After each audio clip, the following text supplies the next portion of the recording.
কথা রাখলেন মুখ্যমন্ত্রী, বাজেটে অর্থ বরাদ্দ। হলদিয়া ও নন্দীগ্রামে যোগাযোগে হলদি নদীর ওপর গড়ে উঠবে ফোল্ডিং সেতু, খুশি এলাকার মানুষ। কথা রাখলেন রাজ্যের বর্তমান মুখ্যমন্ত্রী শুভেন্দু অধিকারী। হলদিয়া ও নন্দীগ্রামের মানুষের দীর্ঘদিনের স্বপ্ন হলদি নদীর উপর সেতু গড়ে উঠবে। হলদি নদী দিয়ে বহু জল গড়িয়ে গেলেও হয়নি সেতু, প্রতিশ্রুতি আর প্রতিশ্রুতি। 2026 বিধানসভা নির্বাচনে তৃণমূল ও বিজেপি দুজনেই প্রতিশ্রুতি দিয়েছিলেন ক্ষমতায় এলে সেতু নির্মাণ হবে। বাংলায় পরিবর্তন ঘটেছে, ক্ষমতায় নতুন বিজেপি সরকার। সেই সরকারের মুখ্যমন্ত্রী শুভেন্দু অধিকারী। মুখ্যমন্ত্রী হিসেবে শপথ গ্রহণের আগের দিন নন্দীগ্রামের মাটিতে দাঁড়িয়ে শুভেন্দু অধিকারী ঘোষণা করেছিলেন, বলেছি তো হলদিয়া নন্দীগ্রাম মহিষাদলকে জুড়ে দেব। রাজ্যের বর্তমান মুখ্যমন্ত্রী শুভেন্দু অধিকারী তার সরকারের প্রথম বাজেটেই নন্দীগ্রাম হলদিয়ার মানুষের যাতায়াতের জন্য ফোল্ডিং সেতু নির্মাণের জন্য অর্থ বরাদ্দের কথা ঘোষণা করা হয়েছে। ইতিপূর্বে সেতু নির্মাণের জন্য প্রয়োজনীয় জায়গা পরিদর্শনে কাজ শুরু করে দিয়েছে পূর্ব মেদিনীপুর জেলা প্রশাসন। বেশ কয়েকটি জায়গা পরিদর্শন হয়েছে। খুব শীঘ্রই নির্দিষ্ট জায়গা চিহ্নিত করে কাজ শুরু হবে।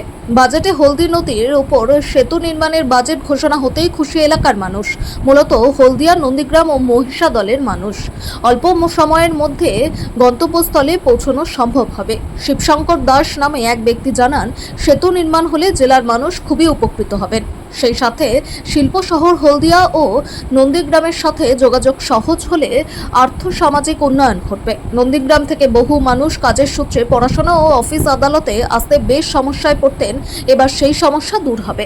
কালীপদ মণ্ডল নামে আর এক ব্যক্তি জানান, সড়ক পথে নন্দীগ্রাম যেতে হলে চণ্ডীপুরের নরঘাট ব্রিজ পেরিয়ে যেতে হয়, অনেক পথ অতিক্রম করে যেতে হয়। হলদি নদীর উপর সেতু নির্মাণ হলে খুব কম সময়ে যাতায়াত করা যাবে, বহু মানুষ উপকৃত হবেন। জেলা শাসক নিরঞ্জন কুমার জানিয়েছেন, জেলা প্রশাসনের যা যা করণীয় তা ইতিমধ্যে শুরু হয়েছে। সেতু নির্মাণের জন্য বাজেটে অর্থ বরাদ্দও হয়েছে। খুব শীঘ্রই সেতু নির্মাণের কাজ শুরু হবে। কাথির সাংসদ তথা রাজ্যের মুখ্যমন্ত্রীর ভাই সৌমেন্দু অধিকারী জানান, আগের মুখ্যমন্ত্রী মমতা বন্দ্যোপাধ্যায় ভোট পাওয়ার জন্য আশ্বাস দিয়েছিলেন, উনি সব মিথ্যে আশ্বাস দিয়ে গেছেন। নন্দীগ্রাম ও সাগরে সেতু বানানো কথা বলেছিলেন, কিন্তু তা তিনি করেননি, তাই উনি কলঙ্কিত অধ্যায়ে চলে গিয়েছেন। বাজেটে অর্থ বরাদ্দ, জায়গা পরিদর্শন সবই শুরু হয়েছে। এখন দেখার কবে সেতু নির্মাণের কাজ শুরু হয়, সেই দিকেই তাকিয়ে জেলার মানুষ।